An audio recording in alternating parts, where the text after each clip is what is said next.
Love 'em or loathe 'em, Brussels sprouts are a staple of a traditional Christmas dinner.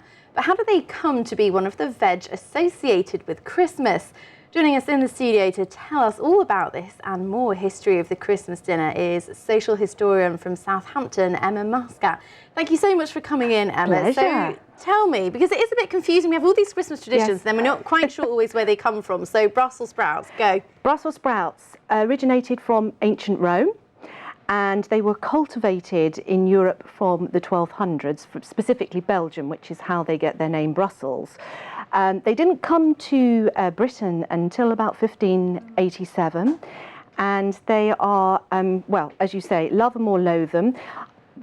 I've created a little sprout tree for us today. Obviously, little bells on it. Little bells on it. When you pick it up from the supermarket, I would recommend this is the best way to buy it on the stalk. Okay. Simply because when you cut it from the stalk, the nutrients still feed the sprouts. Now, obviously, if you take it back to your house and you have central heating, don't put it too near your radiator, so pop it out in the garage. One of the reasons why a lot of people don't like sprouts, obviously the smell, they're not so keen on the sulphurous smell. But the other thing is, of course, that they can be very soggy. And that's because people put crosses in the bottom. They tend to score the bottom of their Brussels sprouts. So we don't need to do that? No, because you'll make them incredibly soggy. Okay. Now, the origin of that is that if you're boiling sprouts? That's if you're boiling sprouts. Obviously, if you in Scotland, you would shred them and cook them with bacon. So there's lots of different ways to cook. Well, they are good with bacon, They're very good with bacon or pancetta or lardons or anything along the sort of the pork. It goes very well with sprouts. But the crosses date back to medieval times, and it was believed that the sprouts were possessed by evil spirits, and so by putting a cross in the bottom, it was a way of getting rid of the demons in your sprouts. Oh, really? Yes. So it's nothing to do with cooking at all? No, it's a tradition that people say, oh, it's the best way to cook sprouts, but really it isn't, unless you want them very mashed and soft. Okay, so but should you kind of score them at all, or? The best way to do it is not to score them and to actually steam them. That's the best way to cook sprouts. Rather than boiling them. Rather than boiling them, and don't overcook them. Although these are green, you'll notice with any green vegetables such as broccoli, as soon as you put them into boiling water or you steam them and the steam is really rising before you put them into the contraption, as soon as they go bright green, they're done. That's it. That's it. I mean, if you were Mrs. Beaton, you would be cooking these for 20 minutes. The Victorians loved the sprouts, absolutely. Absolutely. So not 20 minutes then? How long would you say? Probably?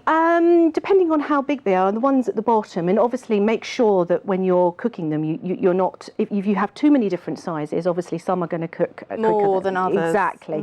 But I would suggest no more than sort of 5 to 6 minutes for the bottom ones. I mean, if people like them a little softer, and perhaps people can't digest the harder sprouts, obviously someone older in the family. Correct, but still don't put the crosses in. No crosses. Because they will literally... So a bit more than, not 20 minutes then? No, not 20 minutes. No, not 20 minutes. You'll end up with that sort of soggy tissue effect that you get.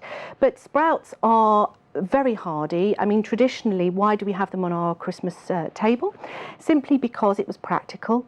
In the winter, they were one of the very few vegetables, along with parsnips, that could survive the frost and were actually tastier once the extreme cold had been on them. Right. So they're actually at their sweetest and most delicious, and you don't associate the word sweet with sprout because we think of them as bitter. That's because they probably haven't had a frost on them or any snow. So if you have your lovely Brussels sprouts growing in your back garden or your allotment, wait for the snow, because that's the tastiest time. It's looking unlikely that we're going to get any snow this year, Certainly I'm afraid, in the so we're going to have to go ahead and pick the sprouts anyway. Pick the sprouts. And you've also brought along some are they cranberries? They are cranberries, absolutely. We often have cranberry sauce, but these are just cranberries. They are pure cranberries in their raw state, and they will be taken home and made into cranberry sauce. Cranberries were actually originate from North America, and the American Indians, the Native Americans, recognize they have many properties, and one of them is the antiseptic property, and they used to boil them down and actually use them to treat wounds from arrows or any large sort of gashes, because they would, I know it's a strange thing to think of food, associate that with healing properties, but it does.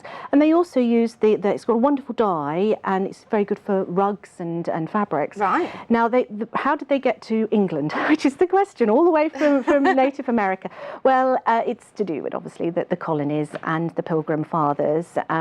The poor first colonies in the 17th century arriving in America, particularly in the sort of Massachusetts region, the Native Americans took pity on these starving, rather malnourished English individuals and introduced them to the properties of the berries, and they soon sort of healed, and obviously then you get the Thanksgiving dinner. When they came to Europe, it's actually quite a long period of time, from the sort of late 1600s. It's actually 1820, right. And exactly when they came to England, we're not 100% sure. There are a few dates floating around, but certainly entered Europe in 1820, and Scotland were the first place to grow them wild. But they are. And you're going to make your own cranberry jelly.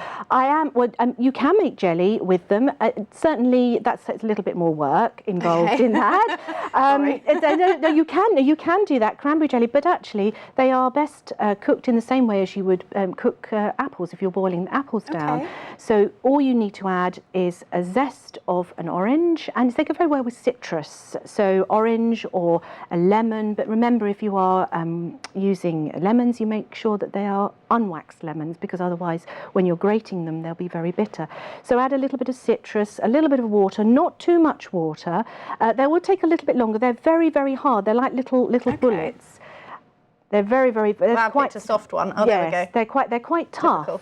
They're quite tough, and I've had those for about 3 or 4 days. And again, if you're buying them now from the supermarkets, most supermarkets get them, and I have to say I got those from my local market.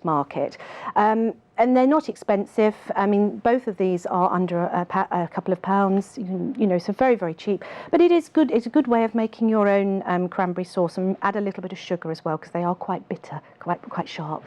Emma, thank you so much. Fascinating stuff. Thank you very much. I'm enlightened on the Christmas dinner. Happy Christmas. Merry Christmas.